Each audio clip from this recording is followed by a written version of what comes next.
অজয়, এবার পূজাকে পঙ্গু করতে হবে না, এবারে তাকে প্রাণে মেরে ফেলার ব্যবস্থা করো। অজয় এবং রেখা এসব কথা ভাবতে ভাবতে বাড়ি থেকে বেরিয়ে পড়ে এবং স্থানীয় এক গুন্ডার আড্ডায় যায়। সেখানে গিয়ে কালু নামের এক গুন্ডার সঙ্গে কিছু কথা বলতে শুরু করে। আপনারা কি চান বলুন? এই কালু ওস্তাদ টাকার বিনিময়ে সব কাজ করতে পারে। আমরা চাই আপনি আমাদের জন্য একটা কাজ করুন, একটা মেয়েকে খুন করতে হবে। মেয়েটার নাম কি এবং কেন খুন করতে চান? তার নাম পূজা। সে আমাদের পরিবারের মান সম্মান নষ্ট করেছে, তাকে থামাতেই হবে। মেয়েটা কিছুদিন পর অলিম্পিকে দৌড়াবে। কি বললেন? মেয়েটা অলিম্পিকে যাবে? তার মানে সব সময় তার আশেপাশে পাহারাদার থাকার সম্ভাবনা রয়েছে। এটা খুব ঝুঁকিপূর্ণ কাজ, এর জন্য আমাকে ভালো টাকা দিতে হবে। টাকার চিন্তা করবেন না, এই কাজের জন্য আমরা আপনাকে 5 লক্ষ টাকা দেব। আপনি শুধু কাজটা ঠিকঠাক করে দিন। আপনার অনেক ধন্যবাদ দাদা, এই কাজটা করে দিলে অনেক উপকার হবে। ঠিক আছে, আমি কাজটা করব। আমাকে খুব গোপনে এই কাজটা করতে হবে। অজয় এবং রেখা কালু ওস্তাদকে অগ্রিম টাকা দিয়ে সেখান থেকে চলে যায়। পূজাকে মারার জন্য সুপারি দেওয়ার পর তারা দুজনে অনেক খুশি হয়ে যায়। অপরদিকে পূজা অলিম্পিকে যাওয়ার জন্য সিলেক্ট হওয়ার পর থেকে তার নাম চারিদিকে ছড়িয়ে পড়েছিল। বিভিন্ন সংস্থা থেকে তাকে টাকা দেওয়া হচ্ছিল। প্রতিদিন নিউজ রিপোর্টার এসে তার ইন্টারভিউ নেওয়ার চেষ্টা করত। এসব কিছুর ফলে পূজার মনে অহংকার চলে আসে। পূজা, আজকাল তোমার প্র্যাকটিসে মনোযোগ কম দেখছি কেন? আগে তুমি 400 মিটার 45 সেকেন্ডে শেষ করে ফেলতে, এখন 52 সেকেন্ড লাগছে। এটা নিয়ে আমার অনেক চিন্তা হচ্ছে। স্যার, চিন্তা করবেন না, অলিম্পিক এখনো 1 মাস দূরে। কয়েকদিন পর থেকে ঠিকঠাক ভাবে প্র্যাকটিস শুরু করব। এখন একটু রেস্ট করছি। পূজা, রিল্যাক্স করার সময় এখন নয়। তুমি যদি এখনই সিরিয়াস না হও তাহলে অলিম্পিকে ভালো ফলাফল করতে পারবে না। স্যার, আমি জানি কি করতে হবে। আপনি আমাকে নিয়ে একটু বেশি ভাবতে শুরু করেছেন, আমার উপর একটু ভরসা রাখুন। পূজার মুখে এরকম কথা শুনে অরুণ দুঃখী হয়ে যায়। সে বুঝতে পারে পূজার মধ্যে অহংকার চলে এসেছে। পূজাকে কিভাবে ঠিক করা যায় অরুণ এই ব্যাপারে ভাবতে থাকে। আমার কাছে এখন 3 লাখ টাকা আছে।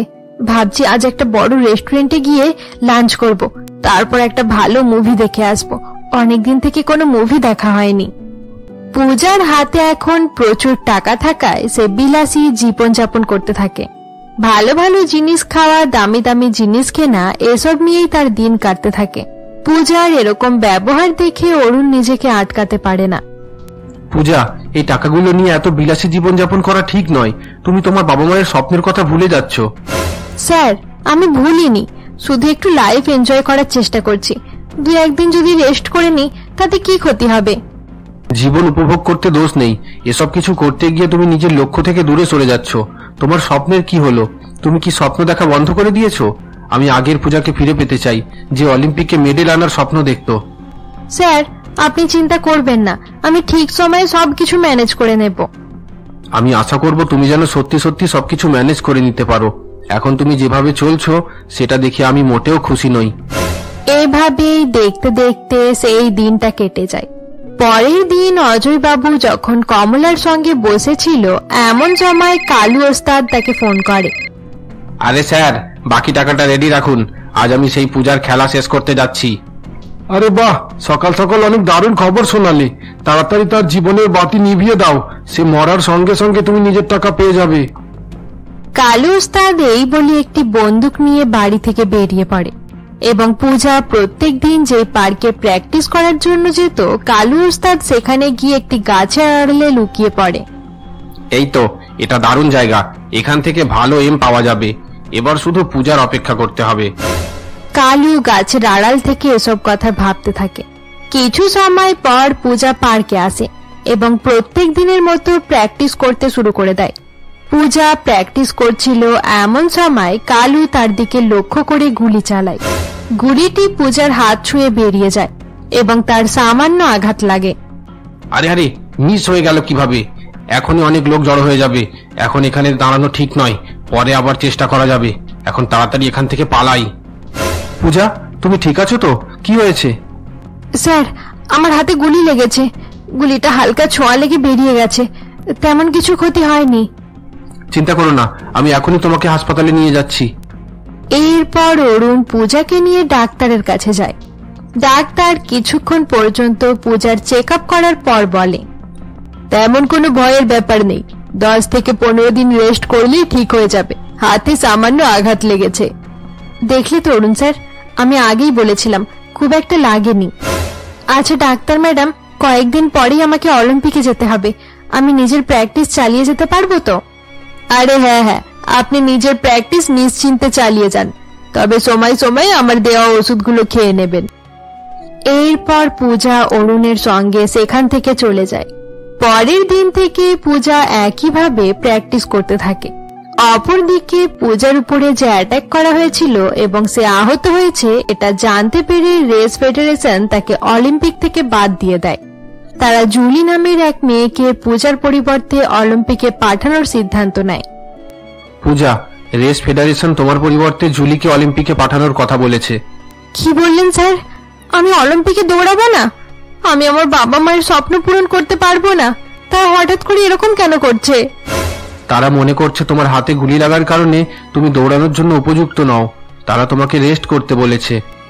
না স্যার, আমি দৌড়াবো, আপনি আমাকে আবার প্র্যাকটিস করান। তাছাড়া আমার হাতে যে গুলি লেগেছে সেটা 10 থেকে 15 দিনের মধ্যেই ঠিক হয়ে যাবে, রেসের তো এখনো 1 মাস সময় বাকি আছে। এটা দেশের ব্যাপার, ফেডারেশন কোনো রকম ঝুঁকি নিতে চায় না, তারা ভাবছে তুমি অলিম্পিকে গেলে কোনো মেডেলই আনতে পারবে না। অরুণের কথা শুনে পূজা অনেক দুঃখী হয়ে যায় এবং কান্নাকাটি করতে করতে বাড়ি থেকে বেরিয়ে পড়ে। এরপর সে দুঃখী হয়ে একটি নদীর ধারে বসে থাকে। পূজা দুঃখী হয়ে সেখানে বসেছিল, এমন সময় অরুণ সেখানে যায়। এভাবে দুঃখী হয়ে থাকলে কিছু হবে না পূজা, তবে তুমি যদি চাও তাহলে আমি তোমাকে একটা উপায় বলতে পারি।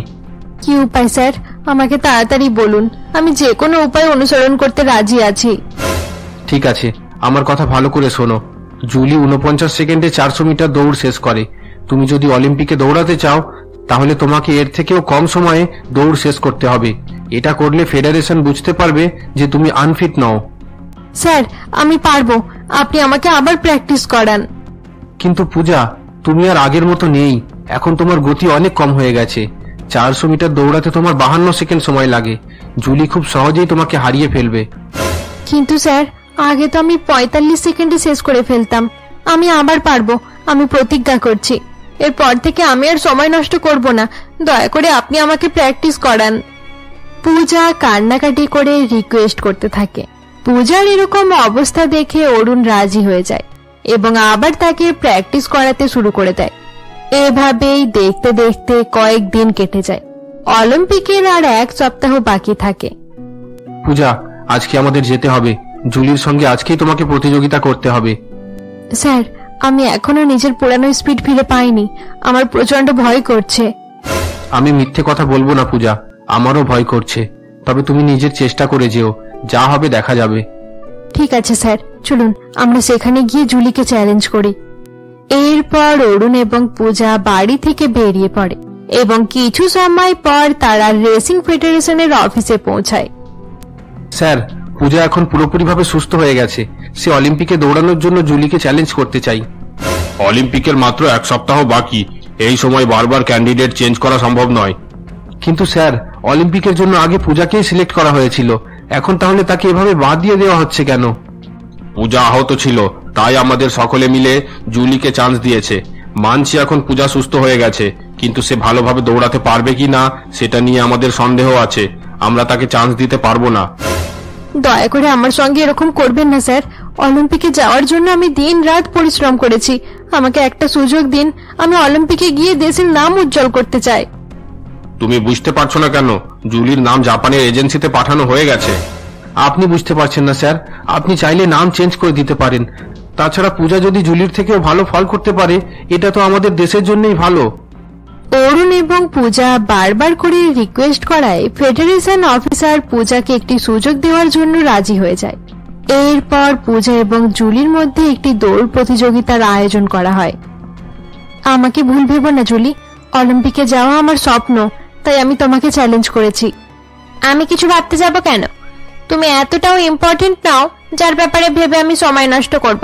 তাছাড়া তুমি এখন আগের মতো দৌড়াতে পারো না, এটা আমি খুব ভালো করেই জানি। এই প্রতিযোগিতা আমিই জিতবো। আর অলিম্পিকে গিয়ে অনেক ফেমাস হয়ে যাব। তুমি যদি আমাকে হারাতে পারো তাহলে অবশ্যই অলিম্পিকে যাবে। আমি চাই আমাদের দেশ যেন সেখানে গিয়ে কোনো মেডেল নিয়ে আসুক। ঠিক আছে, আমাকে অত জ্ঞান দিতে হবে না, চলো এবার হারার জন্য প্রস্তুত হয়ে যাও। এরপর বাঁশির আওয়াজের সঙ্গে সঙ্গে জুলি এবং পূজা একসঙ্গে দৌড়াতে শুরু করে দেয়।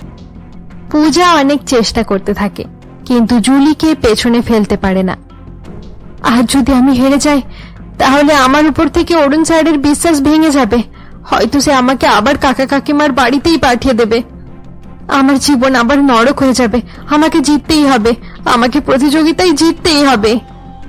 পূজা এসব কথা ভাবতে ভাবতে আরো জোরে দৌড়াতে শুরু করে এবং মাত্র 1 সেকেন্ডের পার্থক্যে জুলিকে হারিয়ে দেয়। কংগ্রাটস পূজা, জাপান অলিম্পিকে আমাদের দেশ থেকে তুমি যাবে। এরপর পূজা এবং অরুণ সেখান থেকে চলে যাচ্ছিল। এমন সময় জুলি তার কাছে আসে। সরি পূজা, আমি তোমার সঙ্গে অনেক খারাপ ব্যবহার করেছি। All the best for Olympic. Thank you Julie. আর একটা কাজের জন্য আমাকে ক্ষমা করে দিও। আমি আরো একটা ভুল করেছি। কিরকম ভুল? কয়েকদিন আগে বিভিন্ন জায়গা থেকে তুমি যে টাকাগুলো পেয়েছিলে সেই টাকাগুলো আমিই পাঠিয়েছিলাম। ভেবেছিলাম টাকার নেশায় তুমি দৌড়ানো বন্ধ করে দিলে আমি অলিম্পিকে যেতে পারবো। প্রথমে সেরকমটাই হয়েছিল, কিন্তু শেষে তুমি আবার দৌড়ানো শুরু করে দিলে। এটার জন্য তোমাকে সরি বলতে হবে না জুলি। তোমার এই কাজের জন্য আমি নিজের অন্য একটা রূপ খুঁজে পেয়েছিলাম। এবার থেকে আমাকে আরো সাবধানে থাকতে হবে। টাকার নেশায় ভটকে গেলে চলবে না। পূজা এই বলে অরুণের সঙ্গে বাড়ি ফিরে যায়। পরের দিন থেকে পূজা আরো কঠিন পরিশ্রম করতে শুরু করে। পূজা, তুমি মাত্র 1 সেকেন্ডের অবকাশে জুলিকে হারিয়েছো, তবে এবার তোমার দৌড়ানোটা একটু ভিন্ন ছিল। আপনার কথা আমি বুঝতে পারলাম না স্যার। তুমি মাঠের প্রথম হাফ 25 সেকেন্ডে পার করেছিলে, কিন্তু সেকেন্ড হাফ পার করতে তোমার সময় লেগেছে মাত্র 22 সেকেন্ড। সেকেন্ড হাফে তুমি কি এমন করেছিলে যার জন্য তোমার স্পিড এত বেড়ে গেল? স্যার, আমি বাবা মা আর আপনার কথা ভাবছিলাম আমি হেরে গেলে সব স্বপ্ন ভেঙে যাবে। ঠিক আছে, এবার মন দিয়ে প্র্যাকটিস করো। তোমাকে নিজের গতি আরো ঠিক করতে হবে। অলিম্পিক সবচেয়ে বড় রেস, সেখানে জিততে গেলে তোমাকে আরো পাওয়ারফুল হতে হবে। এইভাবেই দেখতে দেখতে 3 দিন কেটে যায়। একদিন অরুণ এবং পূজা যখন খেতে বসেছিল এমন সময় অরুণ বলে, পূজা, অলিম্পিকে অংশগ্রহণ করার জন্য আমাদেরকে জাপানে যেতে হবে। এইভাবে প্র্যাকটিস করতে থাকলে তুমি অবশ্যই মেডেল নিয়ে আসতে পারবে। স্যার, আমি রেডি আছি। এবার আমি দেশের জন্য মেডেল নিয়ে আসব। আচ্ছা স্যার, আপনাকে একটা কথা জিজ্ঞাসা করতে চাই, যদি কিছু মনে না করেন। এতে মনে করার কি আছে, বলো না কি বলবে। আচ্ছা, আপনি তো আমাকে চেনেন না, জানেন না, তারপরেও আমার কেন এত সাহায্য করছেন? তুমি জানো, তোমার মতোই আমারও একটা মেয়ে আছে, তার নাম টিনা। তাকেও অ্যাথলিট বানানোর আমার অনেক ইচ্ছা আছে। আপনি তো এত ভালো কোচ, আপনি ট্রেনিং দিলে টিনাকে অনেক ভালো অ্যাথলিট বানাতে পারবেন। তাছাড়া আপনার ওয়াইফ আর মেয়ে, তারা কোথায়? তাদের ব্যাপারে তো কোনোদিন শুনিনি। আমার ওয়াইফ এবং মেয়ে দিল্লিতে থাকে, আমিও সেখানেই থাকি।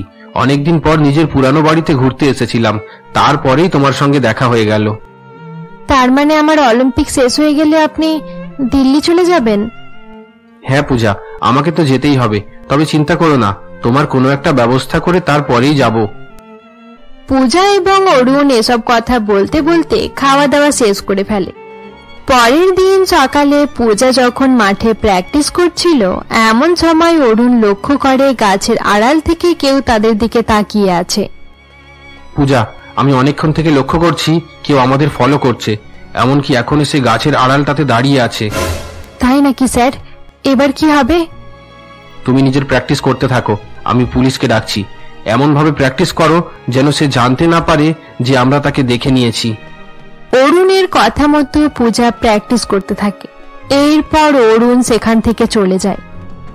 আগের দিন মেয়েটা আমার হাত থেকে বেঁচে গিয়েছিল, এবার একটুও ভুল করলে চলবে না, মাথায় গুলি মারতে হবে। কালু ওস্তাদ এসব কথা ভাবতে ভাবতে পূজাকে মারার ব্যবস্থা করছিল। এমন সময় অরুণ পুলিশ নিয়ে সেখানে চলে আসে। অনেক প্ল্যান বানানো হয়েছে, এবার আমাদের সঙ্গে চল, জেলে গিয়ে ভালো করে প্ল্যান বানাবি। আরে আরে, আপনারা এখানে কিভাবে? স্যার, এই গুন্ডা আগেও পূজাকে মারার চেষ্টা করেছিল, এর উচিত ব্যবস্থা করুন। এরপর পুলিশ কালুকে অ্যারেস্ট করে নেয় এবং থানায় নিয়ে গিয়ে তাকে প্রচন্ড মারধর করতে থাকে। অরুণ এবং পূজাও সেখানে গিয়ে তাদেরকে দেখছিল। তুই জানিস না কালু, আমি কতটা ভয়ঙ্কর। যতক্ষণ পর্যন্ত এটা বলবি না যে কে তোকে পাঠিয়েছিল, ততক্ষণ পর্যন্ত আমি তোকে শান্তিতে থাকতে দেব না। তোকে মেরে মেরে শেষ করে ফেলবো। আর মারবেন না স্যার, আর মারবেন না। আমি বলছি, আমাকে অজয় এবং রেখা পূজাকে মারার সুপারি দিয়েছিল। আমি তাদের কথাই এই কাজটা করেছি স্যার। আমি কোনোদিনও ভাবিনি যে আমার কাকা কাকিমা এতটা নিচে নেমে যাবে যে তারা আমাকে মারতে চাইবে। নিজেকে শক্ত করার চেষ্টা করো পূজা। তারা প্রথম থেকেই তোমার ক্ষতি করতে চাইতো। তারা কোনোদিন তোমার আপন ছিল না। এরপর পুলিশ পূজার কাকা কাকিমার বাড়িতে যায় এবং তাদেরকে অ্যারেস্ট করে নেয়। আমি তোমাকে কতবার করে বারণ করলাম যে এটা করা ঠিক হবে না, এতে অনেক ঝুঁকি আছে, কিন্তু তুমি আমার কোনো কথাই শুনলে না। আজ তোমার জন্যই আমাকে জেলে থাকতে হচ্ছে। শুধু তোমাকে জেল খাটতে হচ্ছে? তুমি কি আমাকে দেখতে পাচ্ছ না? মনে হচ্ছে এবার সারা জীবন জেলেই কাটাতে হবে। অজয় এবং রেখার জেল হয়ে যায়। অপরদিকে অরুণ পূজাকে নিয়ে জাপানের উদ্দেশ্যে বেরিয়ে পড়ে। 3 দিন পর অলিম্পিকের খেলা শুরু হয়। পূজা, এটাই তোমার জীবনের সবচেয়ে বড় সুযোগ। নিজের বাবা মায়ের স্বপ্ন পূরণ করার এর চেয়ে ভালো সুযোগ তুমি আর কোনোদিন পাবে না। হ্যাঁ স্যার, আজ আমি নিজের জীবন লাগিয়ে দেব। আমাকে এই রেস জিততেই হবে। অল দ্য বেস্ট পূজা। আজ আমি তোমাকে কোনো টিপস দেব না। তোমাকে এটাই বলবো যে মনে রেখো, তোমার বাবা মা উপর থেকে তোমাকে দেখছে। কিছু সময় পর বন্দুকের গুলির আওয়াজের সঙ্গে সঙ্গে অলিম্পিকের দৌড় প্রতিযোগিতা শুরু হয়ে যায়। সকলেই খুব জোরে দৌড়াতে থাকে। পূজাও তাদের সঙ্গে সঙ্গে একইভাবে দৌড়ায়। স্যার একদম ঠিক কথাই বলেছিল। এখানে সকল প্রতিযোগী অনেক জোরে দৌড়ায়, কিন্তু আমাকে এদের থেকেও জোরে দৌড়াতে হবে। আমাকে পারতেই হবে। পূজা প্রথম স্থানে যাওয়ার জন্য অনেক দূরে দৌড়াতে থাকে, কিন্তু বাকি সকলেও তাকে একইভাবে পাল্লা দেয়। দেখতে দেখতে রেস শেষ হয়ে যায়। আজকের প্রতিযোগিতায় প্রথম স্থান অধিকার করেছে ইংল্যান্ডের ডায়না। দ্বিতীয় স্থান অধিকার করেছে ভারতের পূজা এবং তৃতীয় স্থান অধিকার করেছে আমেরিকার লিলি। স্যার, আমি যদি আপনার কথা শুনতাম তাহলে আজ হয়তো আমি গোল্ড মেডেল পেয়ে যেতাম। ভেঙে পড়ো না পূজা, তুমি দেশের জন্য সিলভার মেডেল নিয়ে এসেছো। এটাও অনেক বড় ব্যাপার। স্যার, আপনি আমাকে গাইড করতে থাকুন। আমি কথা দিচ্ছি পরের বার নিশ্চয়ই গোল্ড মেডেল নিয়ে আসব। আমি আর কোনোদিনও আপনার কথা অমান্য করব না। ঠিক আছে পূজা, আমি তোমাকে নিজের সঙ্গে নিয়ে যাব। তুমি আমাদের সঙ্গে দিল্লিতে থাকবে এবং সেখান থেকেই নিজের প্র্যাকটিস করবে। এরপর অরুণ পূজাকে নিয়ে দেশে ফিরে আসে এবং দিল্লিতে তাদের বাড়িতে চলে যায়। এরপর থেকে পূজা সুখে শান্তিতে দিন কাটায় এবং অরুণের মাধ্যমে তার প্র্যাকটিসও করতে থাকে। বন্ধুরা, আমাদের গল্পের সিরিজ এখানেই শেষ হলো। গল্পটি ভালো লেগে থাকলে অবশ্যই লাইক করে দিও, আর এরকমই গল্প আরো দেখতে আমাদের চ্যানেলকে সাবস্ক্রাইব করতে ভুলবে না।